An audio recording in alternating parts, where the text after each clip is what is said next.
that seventh inning with Blake Snell, can you just kind of take us to that moment, you going out there on the mound, having a conversation with him, and just seeing how adamant he wanted to close out that inning, and what kind of just gave you the trust that he obviously was going to could do it? It's just one of those moments, obviously. The pitch count got up there, got 2 outs, walked 2 guys, and I just didn't know how much left he had in the tank. And so I just felt convicted to get out there and make a quick little visit and kind of hear him. And like you said, he was adamant that he wanted that last hitter, and I trusted him. And he finished him off the right way, and just a huge boost for us. Just a great performance from pitch 1, and we needed this one tonight. And he delivered. He's obviously a very decorated pitcher, but as you prepare for a postseason run, if you're new to this organization, just how valuable are those moments and kind of getting an example of what you might get come October from him? It's huge, and obviously it's not something that Blake needs to prove to anyone because he's got hardware. But it's still good for our guys, for him with a new ball club, to pitch playoff type baseball against a potential playoff opponent and to put forth that performance. And then, you get to the 1 yard line to get to the 7th inning and, dig deep to make some pitches to get out of that inning. And so that's always a good thing and something to build off of. Were you going out there to remove him? Were you going out there to remove him? You know what? In that situation, I was actually 50-50.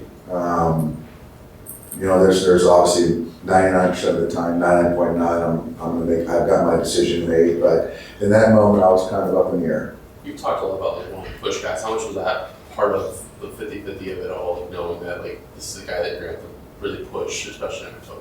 Yeah, I mean, he's one of the guys that we have to push, and he's got the track record for it, the DNA and the talent to do it, and so it's important. And I think that for us to win 13 games in October, we're going to need certain guys to be pushed and go deeper.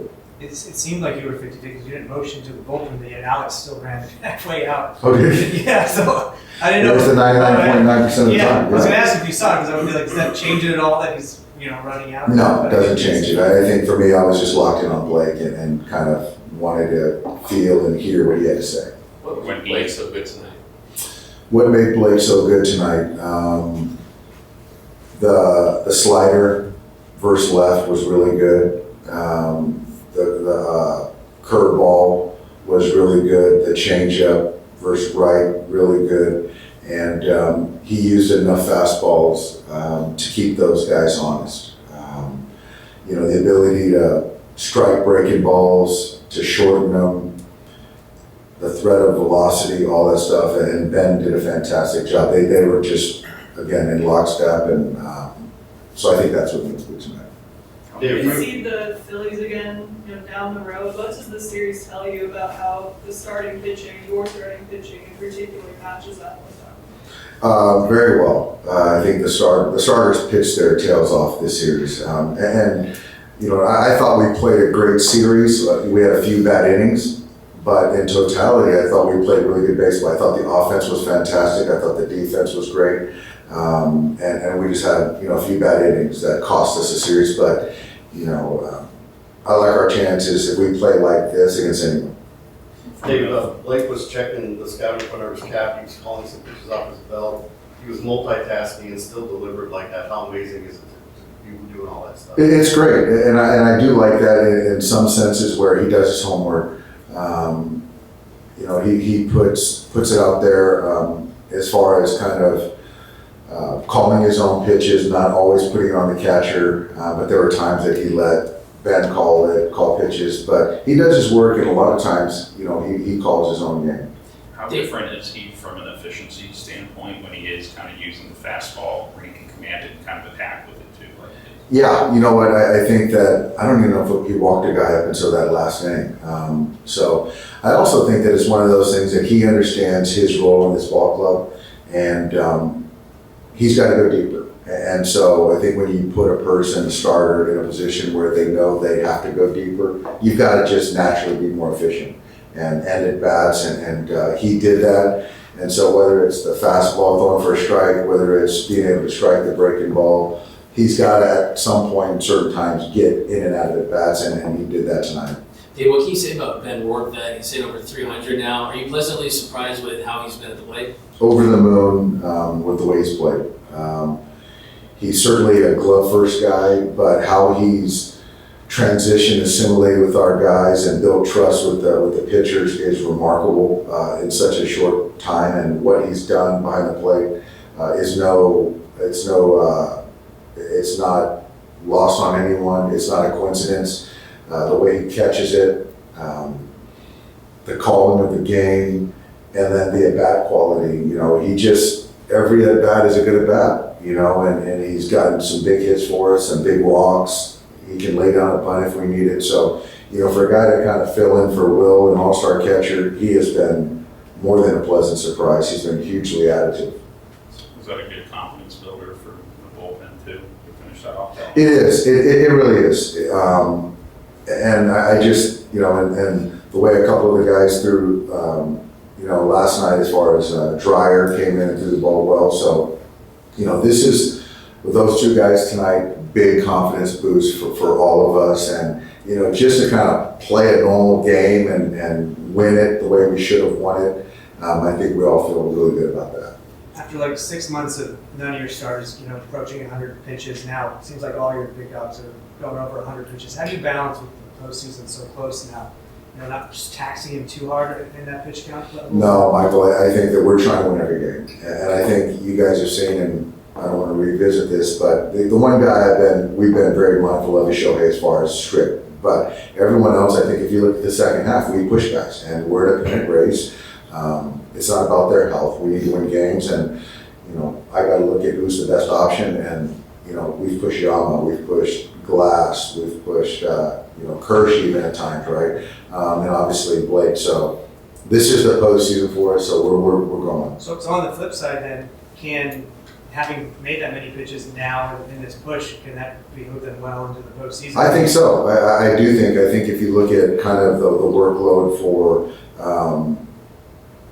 Glass in particular, Blake in particular, there's not a whole lot of miles as far as this year. So I think it's a benefit to kind of get when you're a little fatigued, a little tired, seeing the lineup the third time through, and how do I navigate that? Because in the postseason, that's what they're going to need to do.